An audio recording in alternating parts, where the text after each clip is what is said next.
For class 6th, first lesson, who did Patrick's homework?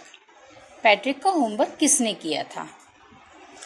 Patrick never did homework. Too boring. He said he played hockey and basketball and Nintendo instead. His teachers told him, Patrick, do your homework or won't you learn a thing? And it's true. Sometimes he did feel like an ignoramus, but what could he do? He hated homework. Patrick अपना कार्य नहीं करता था, वो बहुत ही boring लगता था उसको वर्क करना। तो वो ये बात कहने लगा कि मुझे वर्क करना अच्छा नहीं लगता है, और वो हॉकी और बास्केटबॉल खेलने लग गया था, जबकि वो हमेशा खेलता था नाइटेंडो यानी कि एक वीडियो गेम है वो खेलता था। उसकी टीचर्स ने उसको कहा था कि पैट्रिक, अगर तुमने अपना होमवर्क नहीं किया यानी कि कार्य नहीं किया तो तुम कुछ भी नहीं सीख पाओगे। और ये सच है। कभी कभी वो एक अज्ञानी यानी कि इग्नोरेंस का मतलब अज्ञानी की तरह बिहेवियर करता था। क्या करोगे तुम, ये इतना उसे होमवर्क करना नफरत था।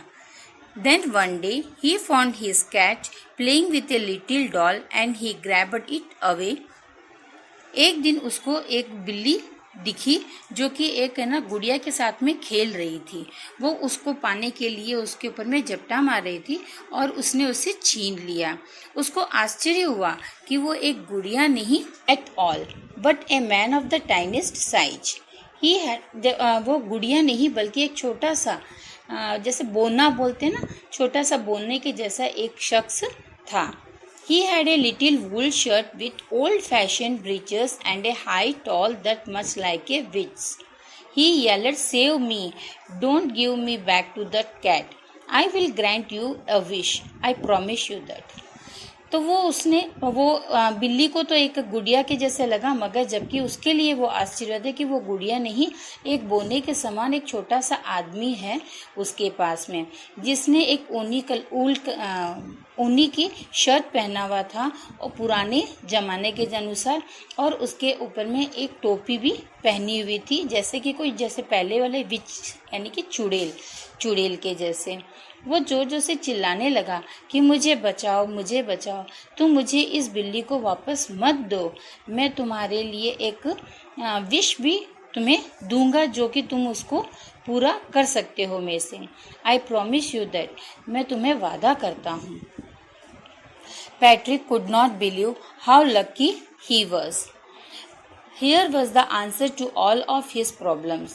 So he said, only if you do all my homework till the end of the semester, that's for 35 days. If you do a good enough job, I would even get A's. Patrick को अपने पे विश्वास नहीं हो रहा था कि मैं इतना लक्की भी हूँ क्या। तो उसको ऐसा लगा कि इससे मेरे सारे सवालों का जवाब मिल सकता है। तो वो कहता है कि मैं तब भी उस तरह को अपने पास में रख सकता हूँ अगर तुम मेरा होमवर्क कर देते हो, यानी कि टिल सेमिस्टर, यानी कि सेमिस्टर तक के जितना भी मेरा होमवर्क होगा वो तुम्हें करना होगा, जो कि 35 डेज का है, यानी कि 35 डेज तक मेरा वर्क तुम्हें करना होगा।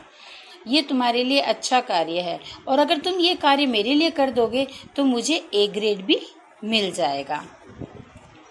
The little man's face wrinkled like a dishcloth thrown in the hamper.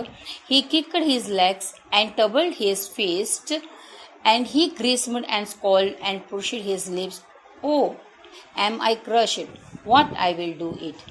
तो वो छोटा बोना है, उसके चेहरे पे चेहरा एकदम मुरझा गया था। ऐसा लग रहा है जैसे कि कपड़े के अंदर में सलवट आ जाती है और उसको एक डस्टबिन में जैसे फेंक देते हैं, उसके अनुसार वो अपने पैरों को पीट के और उसके मुट्ठियों को और ज़्यादा टाइट बंद करके, गुस्सा आ रहा था फिर भी अपने आप को कंट्रोल करता हुआ और चेहरे के ऊपर में एक हल्की सी स्माइल देते हुए उसने दबे हुए लिप्स, होठों को दबाते हुए जैसे उसने कहा था कि मैं बहुत ही अपने आप में बहुत गिल्टी फील्स कर रहा हूँ कि जी मैंने इसकी फरमाइश मान लिया, फिर भी मुझे ये करना होगा और मैं करूँगा। The little elf began to do Patrick's homework except there was no there was one glitch. Glitch का मतलब होता है कि एक गड़बड़ी होना, और इल्फ, इल्फ का मतलब एक बोना, जो मैंने आपको पहले भी बताया था, एक छोटा सा प्राणी। The elf did not always know what to do and he needed help. Help me, he did say. And Patrick would have to help in whatever way. हाँ, ये सच था। उसने ये कहा था कि मैं आपका वर्क पूरा कंप्लीट करूँगा।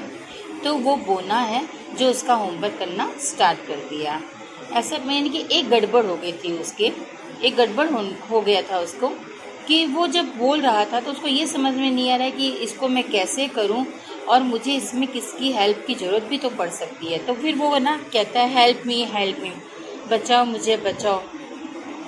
और वो कहते हैं he could have to help. Patrick को ये कहते हैं कि तुम्हें मुझे मेरी सहायता भी करनी पड़ेगी किसी भी तरह से। I don't know this word, the elf required while reading Patrick's homework. Get me a dictionary. No, what's even better, look up the word and sound it out by each letter. वो ये कहता है कि मुझे इस word का समझ में नहीं आ रहा है, तो इसके लिए मुझे डिक्शनरी चाहिए, यानी कि शब्दकोश चाहिए, जिससे कि मैं इस वर्ड को ढूंढ सकूं। वो कहता है नहीं, तुम जैसे भी हो सकता है वो ऐसे ही करो। अगर आपको वर्ड समझ में नहीं आता है तो एक एक वर्ड को उसमें से निकालो और साउंड लेके जोर से उसको बोलोगे तो आपको समझ में आ जाएगा कि वो क्या कह रहा है। When it came to maths, Patrick was out of luck. What are times tables? The elf shrieked.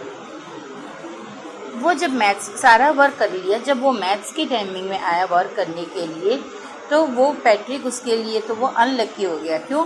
क्योंकि उसको ना बोना को ये नहीं पता कि ये टाइम्स टेबल्स वगैरह ये सब क्या होते हैं। तो वो अपने मन में ये सोचने लगे कि ये क्या है, मुझे कुछ समझ में नहीं आ रहा है। तो पैट्रिक जोर से वो बोना जोर से चिल्लाता है और वो कहते हैं कि ये सब मुझे समझ में नहीं आता, ये मैंने कभी किया नहीं है। And addition and subtraction and division and fractions, here sit down beside me, you simply must guide me. Elves know nothing of human history. To them it is a mystery. So the little elf, already a shouter, just got louder. Go to the library, I need books, more and more books, and you can help me read them too. वो ये कहता है कि उसके लिए maths बहुत ही typical था। उसको कुछ समझ में नहीं आता कि इसमें मुझे करना क्या है, इसमें जो एडिशंस है, सब्ट्रैक्शंस, डिविजन्स, फ्रैक्शंस, ये सब क्या है। वो उसको कहता है कि तुम मेरे पास में बैठ जाओ और मुझे अच्छी तरह से गाइड करते रहो कि क्या करना है। और उस बोने के लिए ये सब कुछ जो ह्यूमन हिस्ट्री, अपने जो इंसान की जो हिस्ट्री है, ये सब उसको समझ में नहीं आ रहा था। ये सब उसके लिए एक रहस्य था कि क्या चीज़ है ये। वो बोना बहुत ही गुस्सा होने लग गया और जोर जोर से चिल्लाने लग गया और उसको ये कहता था, तुम जाओ लाइब्रेरी और मेरे लिए किताबें लेके आओ, बहुत सारी किताबें लेके आओ और तुम मुझे उसको पढ़ के सुनाओ ताकि मैं तुम्हारा वर्क आसानी से कर सकूं। As a matter of fact, every day in every way that little elf was a nag, यानी कि रोजाना और हकीकत में वो प्रतिदिन उस पैट्रिक को वो परेशान करने लग गया। नाग का मतलब एक इंसान जो कि हर बार उसको शिकायत करता रहता है या उसे कुछ पूछता रहता है। Patrick was working harder than ever and was never felt so weary, was going to school with his eyes puffed and blaring, यानी कि वो पैट्रिक उसका हर वर्क करने लग गया और उसको समझाने लगता था। रातों वो उसके साथ में जागता और वो इतना थक स्कूल भी हो जाता था और उसकी जब वो स्कूल जाता था उसके पर इतना मतलब वर्क करने से उसकी आंखें भी सूज जाती थी। Finally, the last day of school arrived and the elf was free to go. As for homework, there was no more, so he quietly and slyly slipped out of the back door. Last day आ गया था, जब उसका सारा काम हो गया तो उस बोना फ्री हो गया कि अब मुझे यहाँ से जाना है। तो वो जल्दी उसके होमवर्क से वो फ्री हो गया। अब उसका कोई होमवर्क नहीं बचा जो उसका करना है। तो वो चुपचाप पीछे के दरवाजे से। Friends, they wondered what had happened to Patrick. He was now the model kid, cleaned his room, did his chores. इतना अच्छा बन गया है ये लड़का कि अपना कमरा भी स्वयं खुद साफ करता है और अपना जो प्रतिदिन का जो कार्य है वो भी अपने आप अच्छे से खुशी खुशी से ये काम करता है और किसी के साथ में रूड यानी कि गंदा बर्ताव नहीं करता है। इतना चेंजेस, इतना अच्छा एटीट्यूड इसमें आया कहाँ से? You see, in the end, Patrick still thought he had made that teeny man do all his homework. वो लास्ट तक भी यही सोचता था कि उस बोने ने ही उसका सारा काम किया है। तो वो अपना सीक्रेट उसे शेयर करता है आप में और मेरे के बीच में कि ये वो बोना नहीं, उसने ही इसे ये सारा काम करवाया है। जो आज ये कुछ भी सीखा और भी अच्छा लगता है।